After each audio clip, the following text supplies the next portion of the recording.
NDA সরকার ৫৮ বছর ধরে চলে আসা একটা বলতে পারেন একটা নিয়ম বা একটা অর্ডার আমাদের দেশের, তা প্রত্যাহার করে নিয়েছে। তারা একদম মানে সরকারি অর্ডার জাহির করে বলেছে যে একদিন যে আমাদের দেশে ১৯৬৬ সাল থেকে একটা নিয়ম চালু হয়ে আসছিল যে সরকারি কর্মচারীরা আরএসএসের কোনো কর্মসূচিতে সরকারি কর্মচারীরা সরাসরি অংশগ্রহণ করতে পারবেন না। এই নিয়মটাকে কেন্দ্রের সরকার প্রত্যাহার করে নিয়েছেন, অর্থাৎ তারা এবার থেকে করতে পারবেন। এবার দেখুন, এইটা এই সিদ্ধান্তটা আসার পরে স্বাভাবিকভাবেই যেমন আমাদের দেশের বহু মানুষ, রাজনৈতিক দল তারা এতে ক্ষুব্ধ। তারা এটাকে স্বাভাবিকভাবেই কেন্দ্রের সরকারের বা আরএসএসের সরকারি কাঠামোকে নিজের কবজায় করে নেওয়ার একটা চেষ্টা হিসেবে দেখছে। তেমন আবার অনেকে এতে খুশি, দ্যাট ইজ অলসো আন্ডারস্ট্যান্ডেবল। আরএসএসের পক্ষে যারা তারা এতে খুশি। আমি কতগুলো কথা এখানে বলছি। দেখুন, প্রথম কথা হচ্ছে, এটা একদম শুরুতেই পরিষ্কার করে দেওয়া দরকার, তা হচ্ছে কেন্দ্রের সরকারের কর্মচারীদের একদিন পর্যন্ত খালি আরএসএসের প্রোগ্রামে অংশগ্রহণ করা বারণ ছিল না। তারা সিপিএমের প্রোগ্রামেও অংশগ্রহণ করতে পারতেন না, তারা বিজেপির প্রোগ্রামেও করতে পারতেন না অংশগ্রহণ, তারা কংগ্রেসের প্রোগ্রামেও করতে পারেন না, তৃণমূলের প্রোগ্রামেও করতে পারেন না, কোনো রাজনৈতিক দলের প্রোগ্রামেই তারা অংশগ্রহণ করতে পারবেন না। সমাজবাদী পার্টি কি, আম আদমি পার্টি, কারুর প্রোগ্রামেই করতে পারবেন না অংশগ্রহণ। তার কারণটা কি?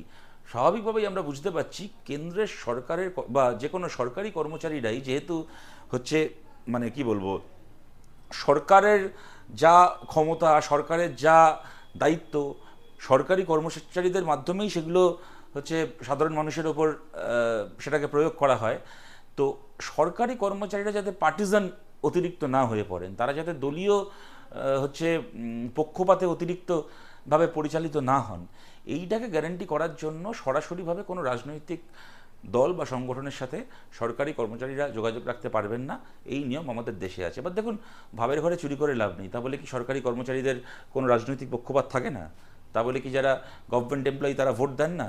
তারা কি তাদের নিজেদের সার্কেলের মধ্যে তারা এ ভালো না ও ভালো, এই দল ভালো না সেই দল ভালো, এর গভর্নমেন্ট হওয়া উচিত না ওর গভর্নমেন্ট হওয়া উচিত, তাই নিয়ে তর্ক করেন না? তারা কি প্রচার করেন না? সবই করেন। সবার একটা মানে মতামতও আছে, রাজনৈতিক একটা পক্ষপাতও আছে, এবং থাকাটাই স্বাভাবিক হয়তো আছে। কিন্তু তাহলেও কি হয়, মানে একজন মানুষ একটা দলকে সমর্থন করেন, হয়তো ভোকালি সমর্থন করেন, আর তিনি সরাসরি সেই দলের কর্মী হিসেবে কাজ করছেন। দুয়ের মধ্যে তারা তফাৎ থাকে। একটা কর্মী একটা দলের কর্মী হিসেবে কাজ করলে অটোমেটিক্যালি তার উপরও দলের কিছু নিয়ন্ত্রণ ইত্যাদি চলে আসে, তার মনোভাবটাও অনেক বেশি দলীয় হয়ে ওঠে। এইটা থেকে দূরে রাখার জন্য আমাদের দেশে এই নিয়মটা চালু ছিল। এটা খালি আরএসএসের জন্য ছিল না। এইবার স্বাভাবিকভাবেই এখানে যে কথাটা বলা হবে বা বলা হচ্ছেও, যেটা যারা এই সিদ্ধান্তে খুশি তাদের পক্ষ থেকে, তা হচ্ছে যে সিপিএম কি, কংগ্রেস কি, বিজেপি কি, অন্য কোনো দলের সঙ্গে আরএসএসকে এক করে দেখলে হবে না। আরএসএস কোনো রাজনৈতিক সংগঠন নয়, আরএসএস একটা সামাজিক সাংস্কৃতিক সংগঠন। অতএব কেউ বিজেপি না করতে পারে সেটা ঠিক আছে, কিন্তু আরএসএস করতে পারবে না সরকারি কর্মচারী, এইটা বলার কোনো মানে হয় না। তখন এইখানেও আমরা জানি, এখানেও তখন ভাবের ঘরে চুরি করে লাভ নেই। আরএসএস কতটা অরাজনৈতিক আর কতটা রাজনৈতিক, এটা একটা 5 বছরের বাচ্চাও জানে। আজকে সকালবেলা খবরের কাগজে পড়ছিলাম, খবর বেরিয়েছে যে পশ্চিমবাংলার বিজেপির কে সভাপতি হবেন, দলের সংগঠন একটা নাম চাইছে, সংঘ পরিবার অমুক নাম চাইছে, সুতরাং বোধহয় অমুককে করা হবে। দেশের প্রধানমন্ত্রী কে হবে যদি বিজেপি ক্ষমতায় আসে, বিজেপি সভাপতি কে হবে, কোন রাজ্যে বিজেপির মুখ্যমন্ত্রী কে হবে, এগুলো সংঘ পরিবারের কাছ থেকে ঠিক হয়ে আসে। এটা একটা 5 বছরের বাচ্চা আমাদের দেশে জানে। আরএসএস হচ্ছে একটা একেবারে রাজনৈতিক উদ্দেশ্য নিয়ে চলা একটা রাজনৈতিক সংগঠন, যেটাকে ওরা সামাজিক সংগঠনের নামে ওরা নিজেরা বলে, কিন্তু তারা হচ্ছে বিজেপির নিয়ন্ত্রক, এবং তারাই হচ্ছে বিজেপিতে কি হবে না হবে, কে নেতা হবে, কে রিটায়ারমেন্টে যাবে, আরএসএস এগুলো ঠিক করে। আরএসএস একেবারেই রাজনৈতিক একটা সংগঠন, এই নিয়ে কোনো সন্দেহ নেই।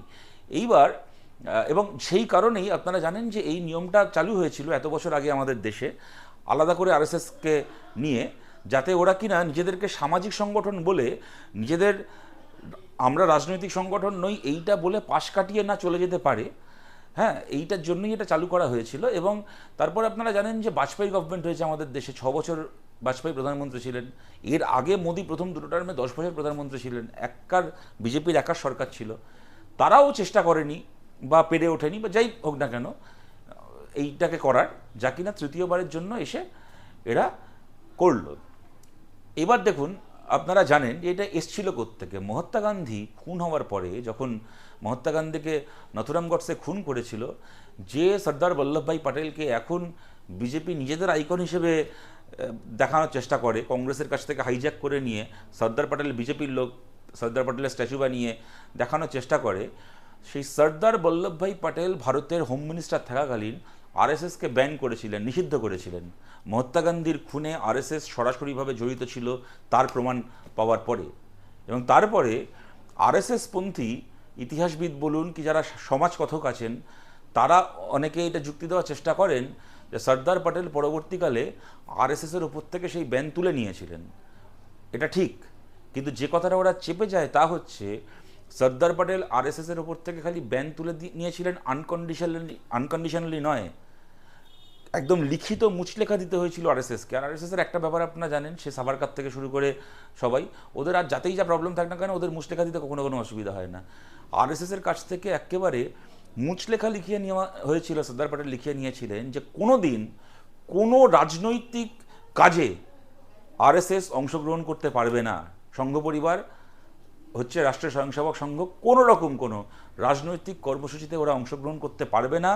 এই মুচলেখা দিয়ে এই কন্ডিশনেই স্বাধীন ভারতে গান্ধী হত্যার পরে যাদেরকে ব্যান করা হয়েছিল সেই আরএসএসের ওপর থেকে হচ্ছে ব্যান প্রত্যাহার করা হয়েছিল। অতএব এরা যতই দেখানোর চেষ্টা করুক না কেন যে আমরা সামাজিক সংগঠন, ওদের এই সামাজিক সংগঠনের ছদ্মবেশটা হচ্ছে একটা মুচলেখার বিনিময়ে কেনা একটা ছদ্মবেশ। না হলে আরএসএস বিজেপির রাজনীতিকে পরিচালিত করে আমরা সবাই জানি। এবার দেখুন, বিজেপির লোকেরা তো আরএসএসের এই ছদ্মবেশকে ওরা মানে কি বলবো, রক্ষা করার চেষ্টা করবেই। আরএসএসও দেখানোর চেষ্টা করবেই যে আমাদের সঙ্গে রাজনীতির কোনো লেনাদেনা নেই, আমরা হচ্ছে সামাজিক সংগঠন, আমরা হিন্দুত্ববাদী সাংস্কৃতিক সংগঠন। কিন্তু প্রশ্নটা হচ্ছে বিজেপির লোকেরা করছে কেন, তার একটা কারণ আছে, স্বার্থ আছে। সমস্যা কোথায় হয়, বিজেপির বাইরেও বিভিন্ন রাজনৈতিক শক্তি যখন আরএসএসের এই ছদ্মবেশকে শিলমোহর দেয়। আমি একটা উদাহরণ আপনাদের দিচ্ছি। আপনাদের মনে আছে 2021 সালে পশ্চিমবাংলায় বিধানসভা ভোটের আগে ইন্ডিয়া টুডের একটা কনক্লেভ হয়েছিল পশ্চিমবাংলায়। রাহুল কানওয়াল, সাংবাদিক ইন্ডিয়া টুডের, হ্যাঁ, তিনি মমতা বন্দ্যোপাধ্যায়কে প্রশ্ন করছেন যে আপনি যে মমতা বন্দ্যোপাধ্যায়, আপনি যে এখন এই হিন্দুত্ববাদী আরএসএসকে, বিজেপিকে ফাইট করছেন, তাদের বিরুদ্ধে লড়াই করছেন। মমতা বন্দ্যোপাধ্যায় উত্তরে বলছেন যে না, আরএসএসের বিরুদ্ধে আমি লড়াই করছি না, আমার লড়াই তো বিজেপির সঙ্গে, আরএসএস তো কোনো রাজনৈতিক সংগঠন নয়, আমার আরএসএস এর সঙ্গে কি লড়াই আছে। अब आप लड़ रही हैं एक तरीके से राइट फ्रंट से, हिंदुत्व के फोर्सेस से, आप लड़ रही हैं बीजेपी से, संघ परिवार से। इन दोनों बैटल्स को आप कैसे कंपेयर करती हैं? क्या फर्क है लेफ्ट से लड़ने से और राइट से लड़ने? हम संघ परिवार से नहीं लड़ रहे हैं, वो तो इलेक्शन में कंटेस्ट नहीं करते हैं, वो तो बीजेपी के सपोर्ट देते हैं, लेकिन हम लड़ रहे हैं बीजेपी का साथ। কথাটা হচ্ছে এইখানে, আমি এটা একটা উদাহরণ দিলাম, আমি বলবো না যে এটা খালি মমতা বন্দ্যোপাধ্যায় করেছেন। কিন্তু আবার এই মমতা বন্দ্যোপাধ্যায় তার আগে এক সময় করণ থাপারকে একটা ইন্টারভিউ দেওয়ার সময়, তখন উনি বিরোধী, তখন পশ্চিমবাংলার মুখ্যমন্ত্রী হননি, তখন বামফ্রন্ট সরকার, বামফ্রন্ট সরকারকে পশ্চিমবাংলা থেকে সরানোর প্রশ্নে আরএসএস হচ্ছে আমার ন্যাচারাল অ্যালাই, এই কথা মমতা বন্দ্যোপাধ্যায় বলেছেন। আচ্ছা, আরএসএস যদি রাজনৈতিক সংগঠন না হয়, আরএসএস যদি খালি একটা সাংস্কৃতিক সামাজিক সংগঠন হয়, তাহলে রাজ্যে বামফ্রন্টের সরকার থাকবে না, কোন ফ্রন্টের সরকার থাকবে তার সঙ্গে আরএসএসের কি লেনাদেনা? আপনি বামফ্রন্টকে সরানোর জন্য কংগ্রেসের সঙ্গে জোট করুন, আপনি বিজেপির সঙ্গে জোট করুন, আপনি শিবসেনার সঙ্গে জোট করুন, আপনি যার সাথে ইচ্ছে জোট করুন, যে কোনো রাজনৈতিক দলের সঙ্গে জোট করুন, নকশালদের সঙ্গে জোট করুন, মাওবাদীদের সঙ্গে জোট করুন, সবই আপনি করেছেন। কিন্তু আপনি যদি মনে করেন যে আরএসএস কোনো রাজনৈতিক সংগঠন নয়, আরএসএসের কোনো রাজনীতির সঙ্গে সম্পর্ক নেই, তাহলে আপনি সেদিন কেন বলেছিলেন যে বামফ্রন্টকে সরানোর প্রশ্নে আরএসএস আমার ন্যাচারাল অ্যালাই? তার মানে আপনি খুব ভালো করে জানেন যে আরএসএস একটা পলিটিক্যাল ফোর্স, তাদের একটা পলিটিক্যাল হচ্ছে মোটিভ আছে, একটা পলিটিক্যাল তাদের একটা জার্নি আছে, একটা যাত্রাপথ আছে, এবং সেই যাত্রাপথ আপনার সাথে মিলে গেছিল বামফ্রন্টকে সরানোর প্রশ্নে। আবার তারপরে আপনি যখন মুখ্যমন্ত্রী হয়ে গেলেন, যখন আপনি বিরোধী, প্রশ্ন যখন বামফ্রন্টের বিরুদ্ধে লড়াই করার, তখন আরএসএসকে আপনার সঙ্গে চাই, তাই তাদেরকে তখন আপনি পলিটিক্যাল ফোর্স হিসেবে স্বীকৃতি দিয়েছিলেন। আজকে তারপরে যখন আপনি আজকে বিরোধী হয়ে গেছেন, এখন ক্ষমতায় পশ্চিমবাংলায় টিকে থাকার জন্য আরএসএসকে আপনার সঙ্গে চাই, যাতে আপনার ভাইপো জেলে না যায়, যাতে আপনার ওপর অতিরিক্ত হচ্ছে সিবিআই ইডির দৌড়ে আপনার বাড়ির উঠোনে না শুরু হয়ে যায়। তাই এখন সেই আরএসএসকেই আপনি সার্টিফিকেট দিয়ে দিচ্ছেন যে এরা সামাজিক সংগঠন, এর সঙ্গে রাজনীতির কোনো সম্পর্ক নেই। সুতরাং আমি এইটা কথাটা এই কারণে বলছি, এটা একা মমতা বন্দ্যোপাধ্যায় করেছেন তা নয়, হয়তো ভারতের গত 50 বছরের রাজনৈতিক ইতিহাস খুঁজলে দেখা যাবে এটা হয়তো আরও অনেকে করে থাকবেন। কিন্তু আমি বলছি যে দলমত নির্বিশেষে আমরা বামপন্থীরা যেরকম বলতে পারি আমরা এক মুহূর্তের জন্য কখনো আরএসএসের সঙ্গে কোনো কম্প্রোমাইজ করিনি, ওদের বিরুদ্ধে আমাদের লড়াই ছিল, লড়াই আছে এবং লড়াই থাকবে। কিন্তু কিছু রাজনৈতিক দল, নন বিজেপি কিছু রাজনৈতিক দল, তাদের এই যে সুবিধা মতো এই এদিক হওয়া ওদিক হওয়া, অ্যাডজাস্ট করা, আরএসএসকে সামাজিক সংগঠনের স্বীকৃতি দেওয়া, তার ফলে আজকে বিজেপি আরএসএসেরও এটা বলার জায়গা তৈরি হয়ে গেছে যে দেখো ভাই, এ তো খালি আমরা বলছি না, তোমরাও তো জানো যে আমরা রাজনীতি করি না, আমরা সামাজিক সংগঠন। আমি ওই সত্যিকারের আরএসএস বিরোধী মানুষকে অনুরোধ করছি এটা ভেবে দেখার জন্য। দেখুন, বিজেপির এর আগে 300-র ওপর এমপি ছিল, একার ক্ষমতায় সরকার চালাচ্ছিল, যাবতীয় সরকারি দপ্তর তো বটেই, এমনকি জুডিশিয়ারি থেকে শুরু করে, মিডিয়া থেকে শুরু করে, আর্মির একটা অংশ থেকে শুরু করে সব কিছুর মধ্যে ওরা একদম ওদের ঘোষিত নীতি, নিজেদের লোক ঢোকাবে, ওরা করেছিল। এখন যখন বিজেপির সংখ্যা কমে গেছে, এমপি সংখ্যা কমে গেছে, সুতরাং ওরা বুঝতে পারছে। আপনারা দেখেছেন ভোটের বোধহয় 2-3 দিনের মধ্যে কঙ্গনা রানাওয়াত যে ইন্ডিয়ান আর্মিকে ভাঙিয়ে খেত বিজেপি, সেই সিআইএসএফের এক জওয়ানের কাছে কঙ্গনা রানাওয়াত চণ্ডীগড় এয়ারপোর্টে চড় খেয়েছেন, তিনি একসময় কৃষক আন্দোলনকে অপমান করেছিলেন বলে। সুতরাং এখন বিজেপির এই রাজনৈতিক ক্ষমতা কমে আসার ফলে, সংখ্যা কমে আসার ফলে, মিডিয়া থেকে শুরু করে সব কিছুর ওপর যখন ওদের গ্রিপটা যখন আলগা হয়ে যাচ্ছে, যখন ওদের মানে দখল করার ক্ষমতাটা যখন শিথিল হয়ে যাচ্ছে, তখন নতুন করে দখলদারিটাকে স্মুথ করার জন্য, কায়েম করার জন্য ওরা এখন সরকারি কর্মচারীদেরকে সরাসরি আরএসএসের শাখায় পাঠানোর ব্যবস্থা করেছে। ওরা করেছে, তার বিরুদ্ধে লড়াই আমাদের ছিল, আছে এবং থাকবে। দেখুন, কয়েকজন সরকারি কর্মচারী সকালবেলা হাফ প্যান্ট পরে আরএসএসের সঙ্গে প্যারেড করছে কি করছে না সেটা বড় কথা নয়, প্যারেড করুক কি না করুক আমরা জানি সরকারি কর্মচারীদের একটা বড় অংশ আরএসএসের রিক্রুটমেন্ট। সুতরাং আমাদের যে লড়াই আমাদের ছিল, আমাদের আছে, আমাদের সেই একই লড়াই থাকবে। এমন নয় যে আমাদের মাথায় কোনো আকাশ ভেঙে পড়লো এর ফলে।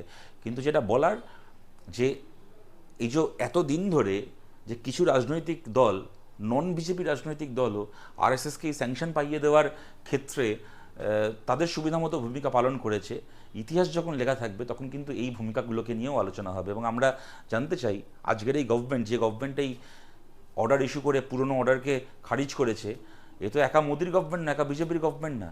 চন্দ্রবাবু নাইডু থেকে শুরু করে, নীতিশ কুমার থেকে শুরু করে, এই এতগুলো দল যারা কিনা নিজেদেরকে নন আরএসএস, অ্যান্টি আরএসএস দল হিসেবে বলে, যারা বলে যে বিজেপির সঙ্গে আমাদের রাজনৈতিক প্রশ্নে বোঝাপড়া, কিন্তু আরএসএসের সাম্প্রদায়িক রাজনীতির সাথে আমাদের কোনো সম্পর্ক নেই, এই সমস্ত দলেরাও আজকে বলুক যে এই ব্যাপারে তাদের কি মতামত, সেটাও আমরা জানতে চাই, দেশের মানুষ জানতে চায়। এবং যে কথাটা বললাম, এটা আজকে একদিনের ব্যাপার না, গত কয়েক দশক ধরে আরএসএসকে এই মানে যাকে বলে এই অরাজনীতির ছদ্মবেশ ধারণ করতে যারা যারা সাহায্য করেছে, তাদেরকে নিয়েও ইতিহাসে কথা হবে। কথা তারা চেষ্টা করলেও সেই কথা থেকে এরা পালাতে পারবে না।